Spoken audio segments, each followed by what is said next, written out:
दरम्यान अशोक खरात अटक झाल्याच्या नंतर याचे राजकीय पडसाद अत्यंत तात्काळ उमटले। कारण या अशोक खरातच्या संपर्कात असलेले एक प्रमुख नाव आहे ते रुपाली चाकणकर यांचं। आणि त्याच निमित्ताने सुषमा अंधारे यांनी रुपाली चाकणकर यांचे अशोक खरातच्या डोक्यावर छत्री धरलेले फोटो प्रसिद्ध केले। याच्या व्यतिरिक्तही या प्रकरणामध्ये रुपाली चाकणकर यांच्यावर निशाणा साधण्याची संधी अंधारे यांनी सोडलेली नाही।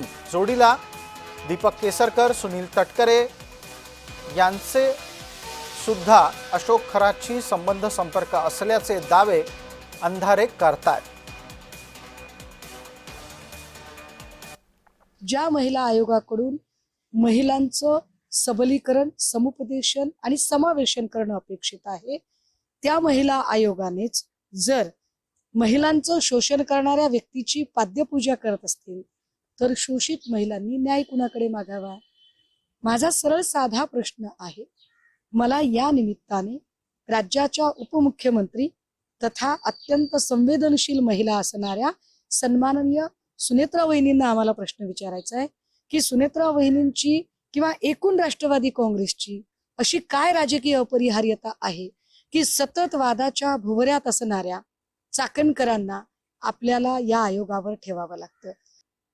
कॅप्टन खरात हा एक बंधुबाबा आहे आणि तो ज्योतिषीच्या नावाखाली अनेक महिलांचं त्यांनी शोषण केलेलं आहे।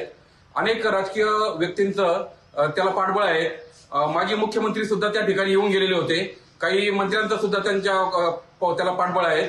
काही अनेक जे राजकीय पदाधिकारी आहेत त्यांचं त्याच्या ट्रस्टवरती नाव आहे। त्यामुळे या प्रकरणामध्ये राजकीय दबाव येण्याची शक्यता आहे। त्यामुळे महाराष्ट्र अंधश्रद्धा निर्मूलन समिती पोलिसांना भेटून याबाबत सविस्तर निवेदन देणार आहे व याची सखोल चौकशी व्हावी अशी मागणी महाराष्ट्र अंधश्रद्धा निर्मूलन समिती करत आहे। दरम्यान या सगळ्या प्रकरणामध्ये वाद उत्पन्न होताच रुपाली चाकणकरांनी कानावर हात ठेवलेत। आरोपाबाबत आपल्याला कसलीही कल्पना नाही असं रुपाली चाकणकर म्हणतात। पोलीस निष्पक्षपणे चौकशी करतील अशी त्यांना अपेक्षा आहे। रुपाली चाकणकर समाज माध्यमामध्ये प्रतिक्रिया देताना म्हणतात की कॅप्टन खरात याचं वैयक्तिक आयुष्य किंवा त्याच्यावर असलेल्या आरोपांच्या बाबत चाकणकर यांना कसलीही कल्पना नाही। जे आरोप होत आहेत त्याबाबत पोलीस निष्पक्षपणे चौकशी करतील अशी त्यांना अपेक्षा आहे आणि पोलीस तपासावर त्यांना विश्वासही आहे। शिवनिका संस्थान ट्रस्ट हे महादेव देवस्थानाचं ट्रस्ट आहे असं चाकणकरांनी सांगितलंय।